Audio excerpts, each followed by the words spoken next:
Hello বন্ধুগণ, কেমন আছেন সবাই? শুভরাত্রি। ট্রেনিংয়ে থাকারই সুবাদে সরকার আমাদেরকে নাস্তার জন্যে কয়টা করে টাকা দেয়। সেই টাকা আনতে যায় দেখি পিটিআইয়ের মধ্যে কি সুন্দর ফুল ফুটে আসে বাইরে ভাই। সেই ফুল দেখে আমি তো আবেগে আপ্লুত হয়ে যাই, ফুলের ভিডিও করে ফেললাম।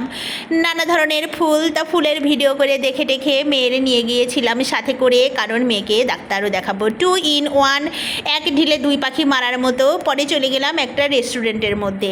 এই রেস্টুরেন্টের মধ্যে যাইয়ে দেখলাম যে এখানে সব ধরনের খাবারই তারা বিক্রি করে, বিরিয়ানি থেকে শুরু করে নান পর্যন্ত। এটা আমি আপনাদেরকে কলা দেখানোর জন্য, কলা খাওয়ানোর জন্য বের করলাম কলা। এই যে দেখেন কলা, ঠিক আছে, কলা আপনারা খান আর আমি আর আমার কন্যা খাই নান আর গ্রিল। দেখেন কি সুন্দর লোভনীয়, সাথে দিয়েছিল মেয়োনিজ, মেয়োনিজের সসটাও ছিল দারুণ।